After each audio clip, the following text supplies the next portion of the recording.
The National Broadcasting Company presents Eyes Aloft.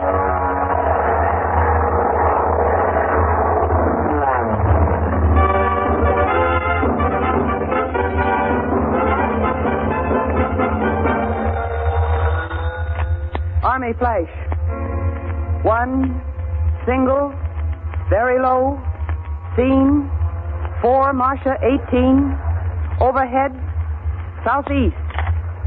Flying along, watching the sky, watching the planes flying the lanes up above. Eyes aloft. Eyes Aloft.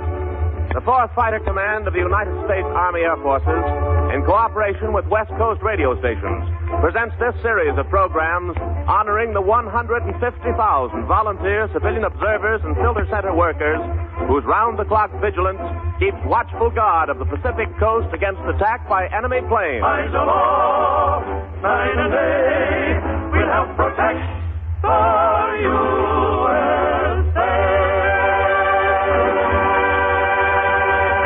This is Ben Alexander speaking for Ken Carpenter, your regular announcer, who went east to help describe the Army-Navy football game. Ken will be here, however, for the special December 7th memorial broadcast of Eyes Aloft. Tonight, the 16th edition of Eyes Aloft, presentation of the Gold Trophy Award, the Gordon Jenkins Orchestra and the Hollywoodmen, the McKinley Diary, a new Why Will They Do It brickbat will be tossed, and you'll hear another of our modern great American stories. And here, going on watch for the next half hour, is your popular narrator, Gain Whitman.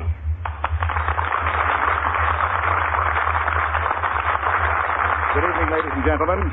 Just recently, we made a hurried trip up the coast. Met and talked with many ground observers, filter center workers, area supervisors, and county directors.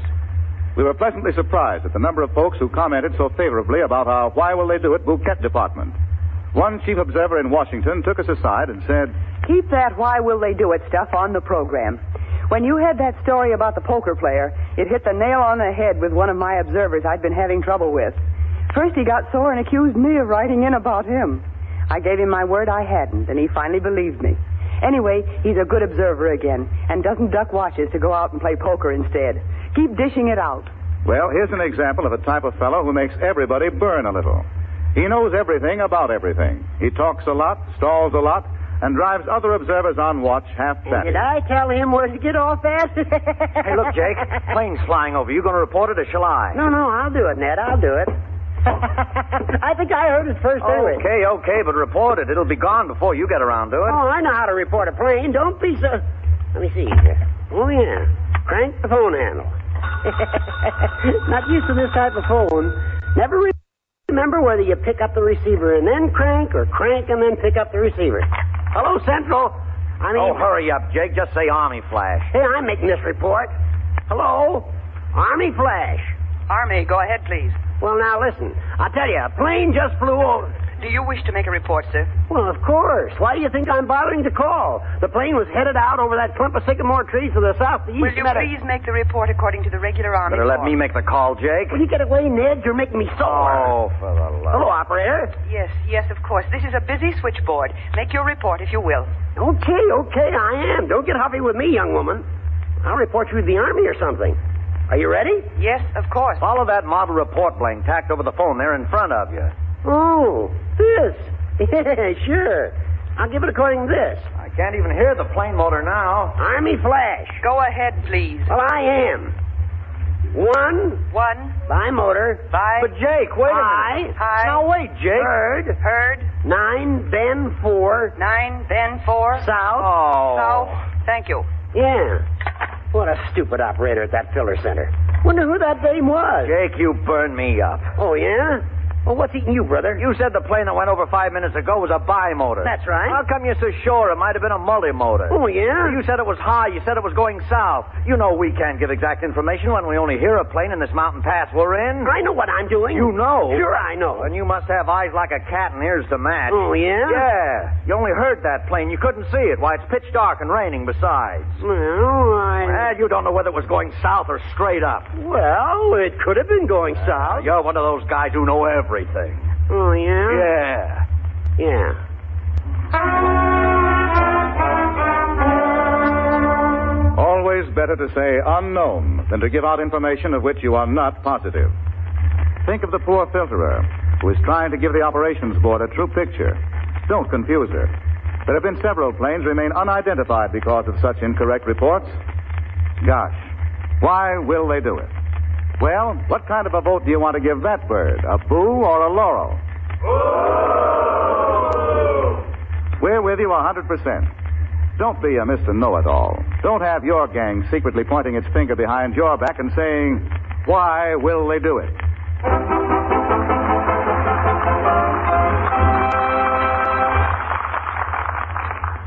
Now, the ever-popular, colorful little feature of our program, the McKinley Diary. Unedited excerpts from the famous little black and white notebook. Comments jotted down by the observers of the McKinley Oregon Post.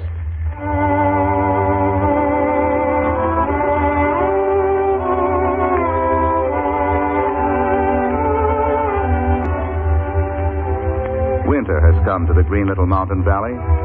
Winter and rains. Winter and skies that are more often gray and dull. Through the skies these days, dark arrows of wild duck and goose wing southward. But their honking is only noted by the watchers at the little observation post. The watchers are not there to listen for the call of feathered flyers, rather to hunt the skies for other birds. Birds man-made. The watchers know that as long as war persists, perhaps someday a bird of prey, a black-winged vulture with the yellow markings of a rising sun, may swoop down bent on some deadly mission. And so the people of the valley patiently wait and watch. But here, let's step inside the shack. Yes, there as always, open on the table, the McKinley Diary. Let's see what has been written lately. Here, October 24th. Tonight I came to the post by way of the good old days, horseback. The first time I'd been on a horse since coming to Coos County. Made me think of the many miles we rode after cattle in Jackson County. 2 letters came this week from Claude. He says the weather is grand, wherever he is. It's so quiet and peaceful there, no one would know the world is at war.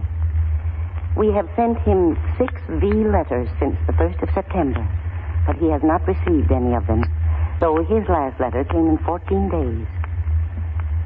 The night seems longer than usual, but it won't be much longer now till I can go home. This time, I've put in a 9.5-hour watch. Good night. Olive M. Hooper. Time for one more entry. October 26th. I'm so thrilled I had the diary brought in so I could write a line or 2 in it. My lovely neighbors gave me a surprise party before I go to the hospital. They brought me many lovely gifts and good wishes for a speedy return home and restored health. What would this world be without friends? I'm sure a very dreary place. We had a nice car delivered to the post tonight for transportation of observers, which will simplify things considerably. Frankly, I shall be glad when I can get back on the job over at the post again. Until then, thanks to all my friends for their many kindnesses. And keep watching. Mabel O'Sullivan. And so we close McKinley Diary until another time.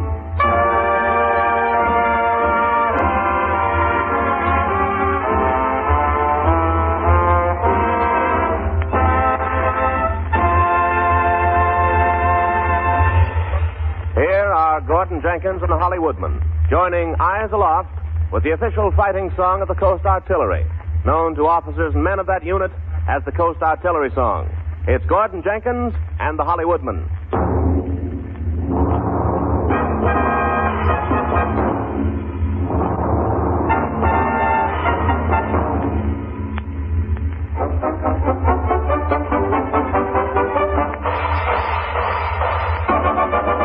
Eyes aloft, watching the sky, watching the planes flying the lanes up above.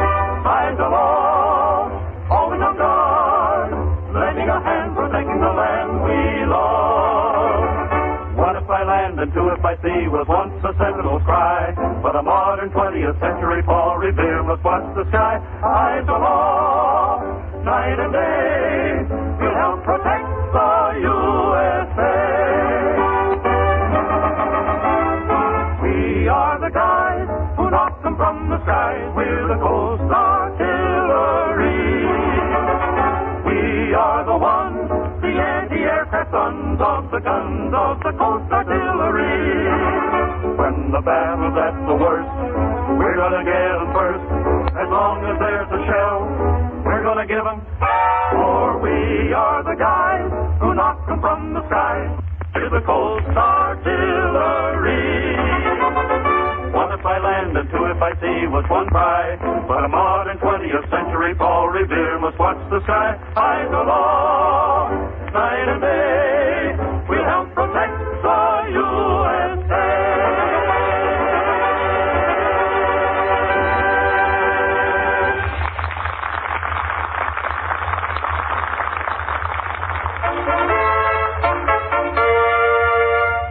Tonight's new and true great American story. This is the story of a man who has served his country alone in a deserted California prison farm camp. Alone except for a little dog named Trixie.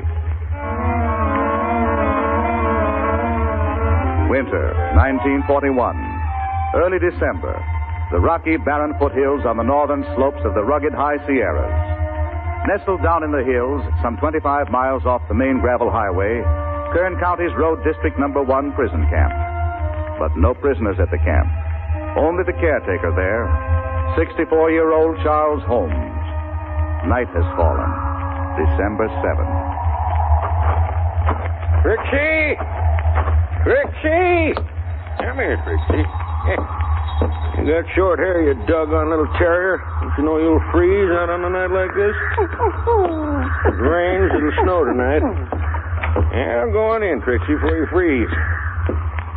Yeah, light a lamp. Yeah. There we are. Since you're smelling, Trixie, my stew on the stove. All right. We'll eat just as soon as... Hey, stew isn't even steaming. Doggone fire in the stove gone out. Yep. Hey, there's a mackerel. Must have been gone longer over at the barns than I thought. I'll build a new fire, get a piece of wood from the wood box. Oh, doggone no wood in the bin. Yeah. Forgot I'm out of wood. What's the matter with the county? Don't bring me no wood, don't bring me no supplies. I don't see why... Phone. Oh, there's some kind of trouble. I'm coming. Hello? Charles Holmes speaking. Mr. Holmes, you heard the news? Who's speaking? Aircraft Warning Service, County Director's Office.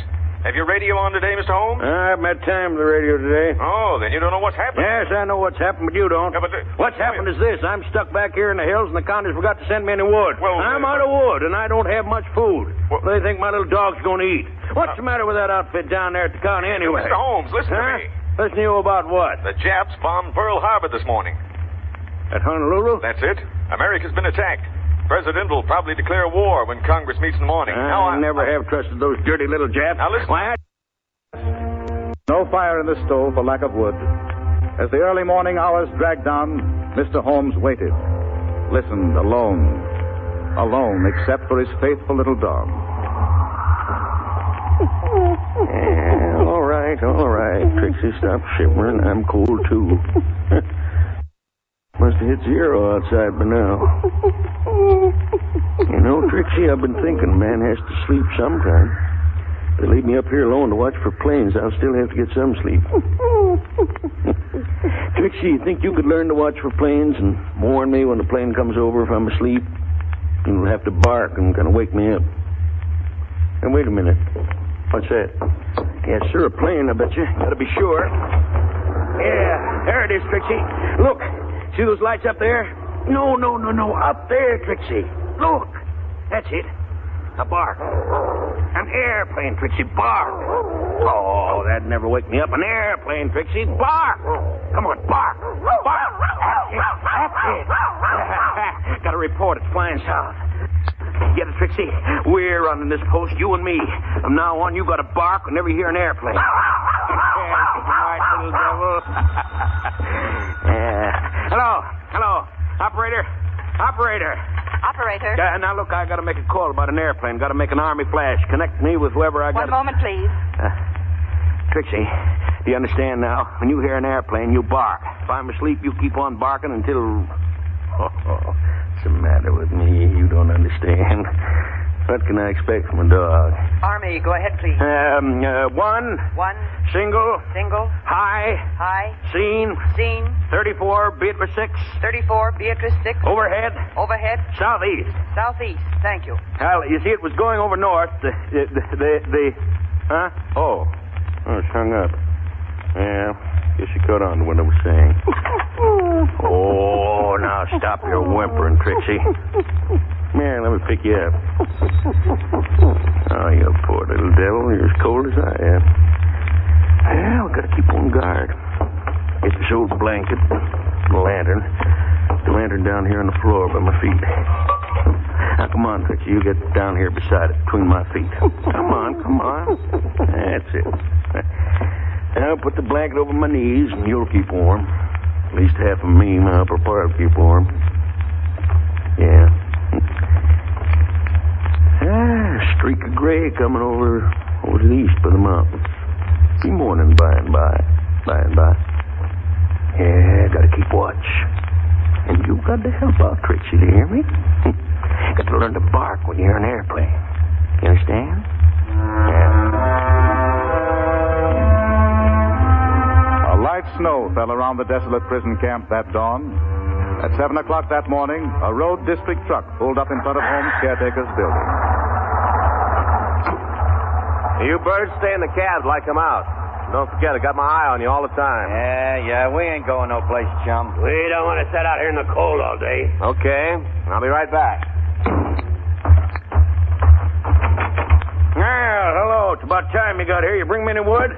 Yeah, I brought you a load of wood, Miss Holmes. Bring me some canned stuff? 2 weeks' supply, sure. Well, you're late. You county fellas down in civilization forget about me? Look, I brought you some prisoners. Hey, don't you fellas know there's a war going on? Don't you know I'm running an Army observation post up here? And now, hold on, Mr. Holmes. Huh?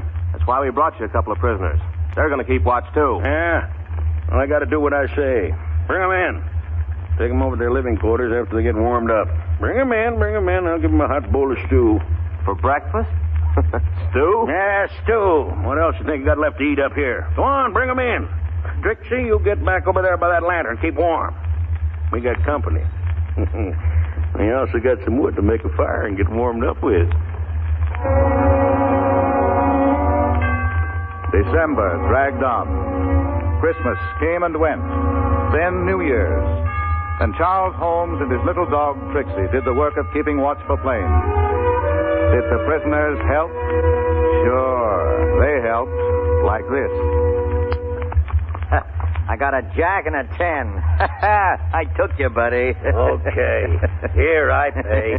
8 more matchsticks. If these matchsticks was bucks, I'd be in the gravy. Hey, can't you keep that mutt quiet, Holmes? That dog's getting on my nerves. You monkey, shut up. I want to listen. Yeah, it's a plane, okay. Now, you can stop it, Trixie. Thanks. No, stop it, Trixie. I got it. Okay, Bud. Put in that Army flash. Who? You. Me? Either one of you. Yeah, but which one of us? Get to that telephone, Blackie. Okay. Don't get excited, Dad. Plane is passing right overhead. One of them, single motor, heading north. Now make the call. You mean call now? Now. You know what I want you to do. Yeah, but you mean now? Maybe the old man don't mean now, Blackie. Are you going to make that call before that plane gets out of sight, or am I going to get my... Keep your shirt on, Pappy. I'm calling. And tell the dame that I get out of stir in March. I get out in February. I'm talking for myself. Operator. Oh, hiya, baby. Hey, this is the Duke of the Sierras. I want to talk to the Army about a nasty old airplane that's flying right over our shack. 1 moment, please. Army flag. Hey, what's the matter with you birds? Don't you know this kind of work is important to the Army? So important? What do they let an old dumpy like you handle it for, If there was any way to get out of this spot, I'd go. There's the door, mister. You can start walking if you think you can make it. It's only 25 miles. Army, go ahead, please. Oh, hello, baby. Give her that report, I'm telling you. Oh, cool off, will you, Dad? Hey, listen, honey. Army, go ahead, please. Hey, what's your name, cutie pie? Do you want to report a plane? Oh, eventually, but right now I want to talk to a dame, see? My name's Ferdinand. What are you doing tonight? Give me that phone. Hey, what's the idea of jerking that out of my hand? Sit down. Well, you don't have to get tough, I'll see? get tough. Better take it easy, Blackie. Army flash. Go ahead. Go ahead, please. We lost a little time here, but one. Single. High. Scene. 34 Beatrice 6. 34 Beatrice 6. Overhead. North. Thank you. Yeah. Well, that plane was sure up hung up. Say, what's the matter with you rubes? Don't you know America's at war? So what? Don't you know the citizens have got to help the Army? We ain't citizens, we're prisoners. Let them take care of us. Well, I'm glad all prisoners aren't like you. And I'm calling up the authorities and telling them to come and get you ducks out of here by tomorrow. The change will be delightful, Dad. My dog, my poor, dumb little old dog has got more loyalty and patriotism than you two blockheads have got. Yeah. So you don't want to help America in this war, huh?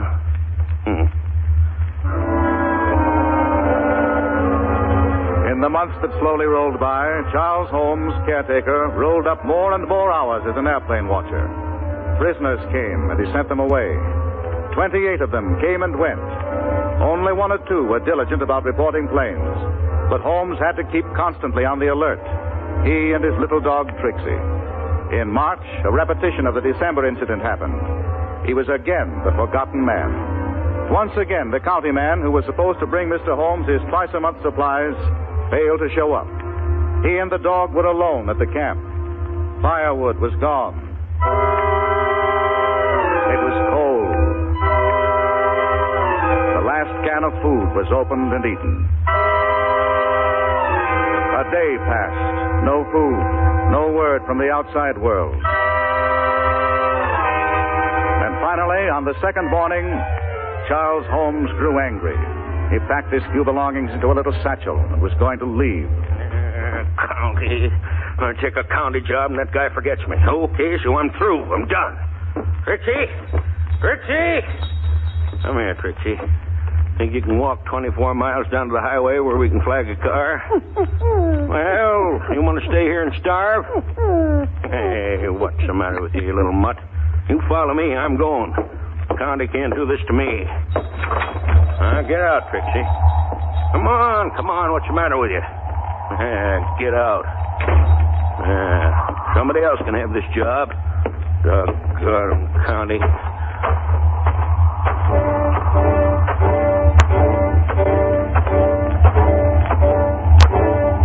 Trixie, come on.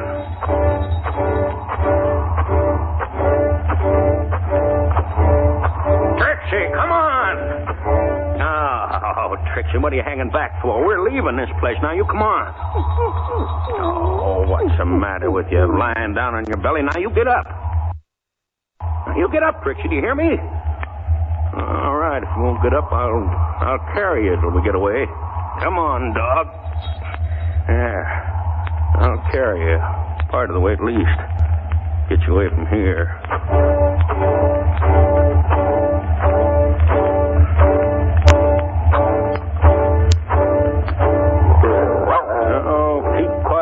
Well, do you want me to carry you or not? What's the matter with you? Hey, Trixie! Hey, jumped out of my arm. Trixie, you come back here. Oh, gosh, she's running around in circles like she's gone crazy. Hey, wait a minute. Hey, that's an airplane. Wait. Trixie, be quiet. I heard it. All right, you told me an airplane. 3 airplanes. Yeah, there it is, coming over the South Hill. Get right back and telephone in a flash.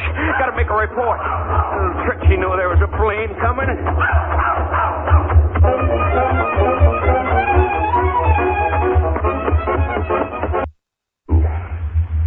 Well, Trixie, I'll never quit this one. Well, now, wait a minute. Come back. What are you sniffing at that door for? Someone outside, you think? Huh? Well, as I live and breathe.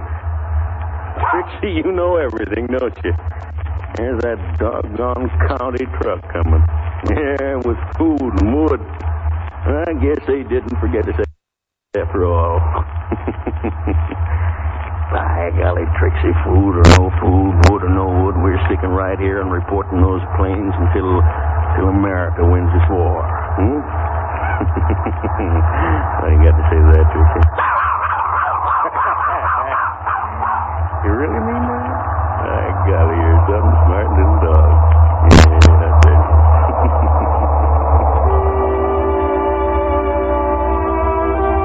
And today, back there on a desolate prison camp, and you couldn't budge him from his post, back there in the foothills of the high Sierras, sits 64-year-old Charles Holmes and his little dog, who warns him when he sleeps of the approach of planes. Charles Holmes has a 100% efficiency record. Charles Holmes says he has put in only a little over 4,000 hours watching for planes. Only 4,000 hours? Yes, but Charles Holmes won't take credit from Trixie. She, too, has at least 4,000 hours to her credit.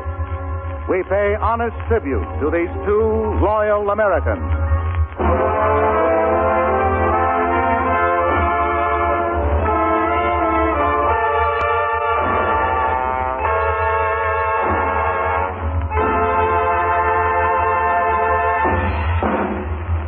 Each week, we present the National Broadcasting Company's Eyes Aloft Gold Trophy Award to some outstanding observation post or filter center.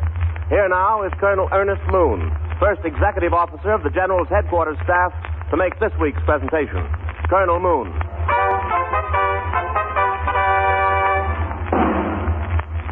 Love for country cannot be explained. If it is implanted in a man's heart, nothing can ever disturb it. Loyalty burns fervently in the hearts of men like Charles Holmes. It is little enough to recognize his courage, his valor, his loyalty.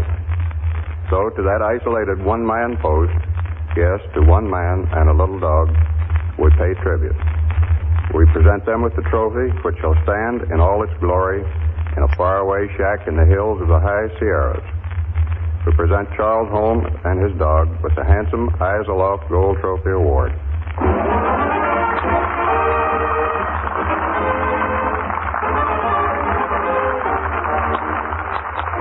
Jane Whitman telling you that next week, Eyes Aloft will present a special December 7th memorial program. Now, good night to the 150,000 Aircraft Warning Service volunteer civilians who keep constant vigil of our home front so that America will be safe from any attack by air. Good night. Eyes Aloft is written and produced by Robert L. Red. Music is composed and conducted by Gordon Jenkins. This is Ben Alexander, charging you to always remember... Eyes Aloft. Eyes Aloft comes to you from Hollywood. This is the National Broadcasting Company.